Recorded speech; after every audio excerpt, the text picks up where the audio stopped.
बैठनी थी और जो मैं बोला, मैं समझता हूँ कि हमारे साथी ने मेरी पूरी बात या तो सुन नहीं पाए या उनकी समझ में नहीं। मैंने अच्छा, मैंने ये कहा था कि जब हमने पहली 2 सालों में 4 हड़तालें करी, 4 हड़तालें करी साथियों, तो उनमें हमारी डिमांड थी 15,000 मिनिमम पेंशन की। अब इन्होंने सलाह तो दी है कि भाई हम सब एक हो जाएं। मैं इनसे भी आगे की बात करता हूं कि जिस दिन इस देश में जितने भी केंद्रीय मजदूर संगठन हैं अपने झंडे डंडे की लड़ाई छोड़कर और मजदूरों का केवल एक संगठन हो जिसमें लोकतंत्र हो, बैलेट से चुनाव हो और वो नेतृत्व चुना जाए, झंडे डंडे की लड़ाई छोड़ दें। अभी मैं आपको ये कह रहा था कि हिंद मजदूर सभा केवल एक ऐसा संगठन है जो प्योरली मजदूरों के मुद्दों को उठाता है और उन पर लड़ाई लड़ता है। और हम खुद मजदूर रहे हैं। हमारे यहाँ कोई लीडर ना तो किसी आश्रम से आया और ना पैरासूट से आया।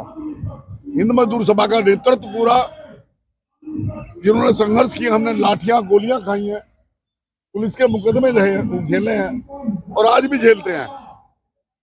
जो राजनीतिक पार्टियों के साथ जिन संगठनों का संबंध है, मैं कड़वी बात नहीं कहनी चाहता, हमारे साथ उनके मतभेद इसलिए हो जाते हैं कि जिस पार्टी की सरकार होती है उस पार्टी का सरकार उनके तोते का काम करता है, मतलब हमारी बातों को काटने का काम करते हैं। मैं नाम नहीं लूंगा क्योंकि अगर हम एक दूसरे को आलोचना करने लगेंगे तो उससे और ज्यादा बिखराव आएगा। बहुत प्रयास किया है हिंद मजदूर सभा ने कि विपरीत धारा वाले संगठनों को भी जोड़कर राष्ट्रीय स्तर पर एक संयुक्त मजदूर संघर्ष समिति बना ली और उसके तहत हमने 4 हड़तालें कर ली और एक अब 16 को करने जा रहे हैं। तो जो संघर्ष हम कर रहे हैं, वर्कर की सैलरी कटती है, वर्कर की सुविधाएं कटती है। मैं समझूंगा जो वर्कर स्ट्राइक पर जाता है आज की इस महंगाई में, वो बहुत बड़ा अपना बलिदान और त्याग कर रहा है। अब रही बात ये कि आपने 7.5 का मुद्दा रख दिया, 7,500 का। जब कॉन्स्टिट्यूशन क्लब में हमने मुद्दे दिए थे 15, आप आए थे सारे लोग, उसमें हमारा 8,000 था। और आप खुद कह रहे हैं अपने मुंह से कि हरभजन जी ने कह दिया कि चिट्ठी दे दी कि हम 7,500 को आपके साथ सहमत हैं। तो फिर झगड़ा क्या रह गया जब हमने कह दिया कि 7,500 जो आप कह रहे हो सहमत है। तो आप ये क्यों कहते हैं कि भाई जो एसडी त्यागी के मुंह से निकले वो तो सम्मान है, लेकिन जब सहमति बनानी होती है, जो वहां पे सरकार, साथियों सुनो, सीबी टीम में जो मेजोरिटी है वो सरकार और जो मालिकों के प्रतिनिधि है उनकी है। आप जानते हैं, पत्रकार है, मजदूर संगठन 1/3 रह गए और उसमें भी मजदूर संगठन बटे हुए हैं। भारतीय जनता बीएमएस का आप खुद बता रहे हैं वो क्या रोल करते हैं अंदर, वो बोलने से रोकते हैं दूसरे संगठनों को। इन तक को जो कांग्रेस की थी उन्होंने बाहर कर दिया ज्वाइंट कमेटियों से। अब रह गए वो कम्युनिस्ट और दूसरे। मतलब ये इतना आसान काम नहीं है साथियों के, कह दिया ये हो गया। एकता को बनाना, अलग अलग विचारधारा वाले लोगों को जोड़ना ऐसा है जैसे किसी कोई आपको कह दे कि मेंढकों को एक तराजू में तोल दो, वो उठ।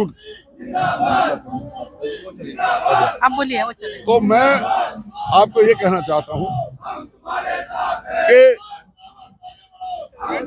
इसका पेंशन का मैं इसलिए नहीं आया कि हम कोई श्रेय लेना चाहते हैं कि जी हमने करवाई है। मैंने तो आपको यहाँ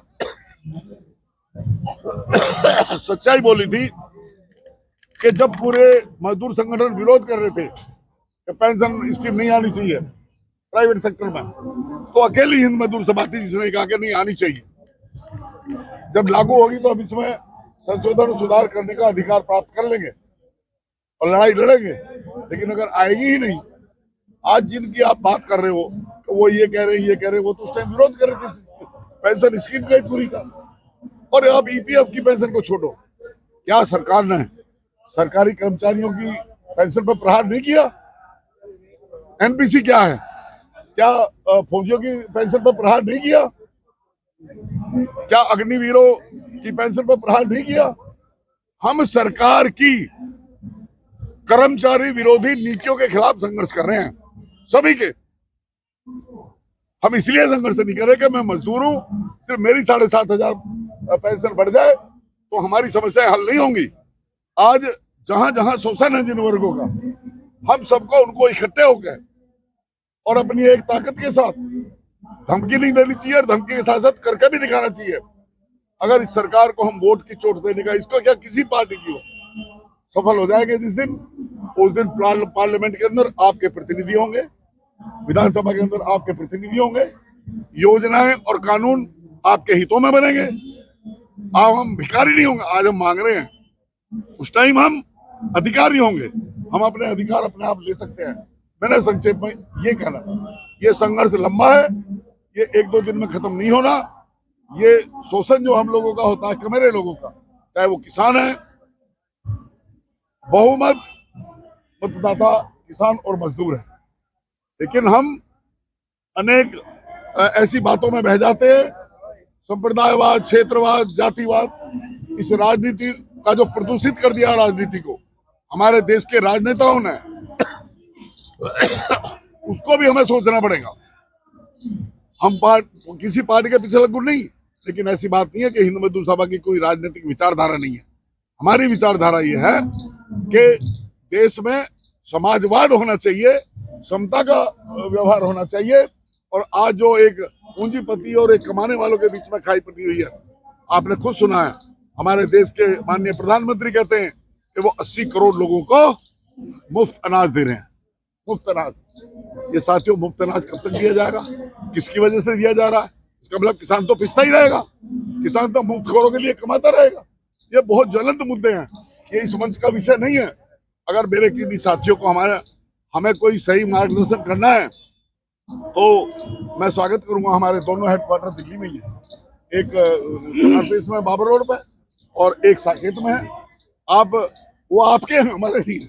आप आइए, वहाँ डिस्कशन करिए, विचारधारा एक पैदा करिए समाज में, और एक विचारधारा को लेकर अगर हम सब साथ बढ़ेंगे तो मुझे लगता है कि हम आने वाली पीढ़ियों के साथ न्याय करेंगे। और अगर हम अपनी ईगो को लेकर, अपने उसको लेकर मैं ये कर रहा हूँ, मैं ये कर रहा हूँ, सब अपने को बड़ा मानेंगे, तो मैं समझता हूँ कि हम फिर वही गलती करेंगे जो हम पिछले 75 सालों से करते आ रहे हैं। हम पिसते आ रहे हैं, लुटते आ रहे हैं, 5-5 साल में बना देते हैं, अब कैसा जमा लो, कैसा जमा लो, कैसा जमा लो। और ये आजमाई सब बंद करनी पड़ेगी।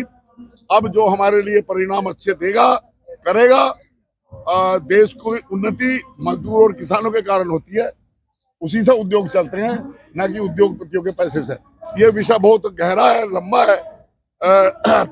उद्योगपति पैसा खा के भाग जाते, उनका पैसा वापस ले आए तो 7,500 तो हमारी उससे मिल जाएगी। ठीक है सर। मित्रों, त्यागी जी के प्रति हम सम्मान व्यक्त करते हैं, कुछ बातों से हम सहमत हैं, लेकिन जिस प्रकार से त्यागी सर का कहना है कि हमसे कहा जाए कि आप जो है बैल से दूध निकालो, तो बैल से दूध निकलने वाला नहीं है। लेकिन हम आपसे प्रार्थना करते हैं कि ईपीएस के मुद्दे पर ये शुरुआत है। ईपीएस मुद्दे से जुड़े हुए 30 करोड़ पेंशनर्स हैं, 30 करोड़ भाई हैं जो ईपीएस से जुड़े हुए हैं, और उस मुद्दे पे आगे सब लोग एकत्रित हो जाए और अच्छी शुरुआत करें, ये प्राथमिक शुरुआत करें, विजय हमारी सुनिश्चित है। धन्यवाद सर, थैंक यू सर। जय भारत।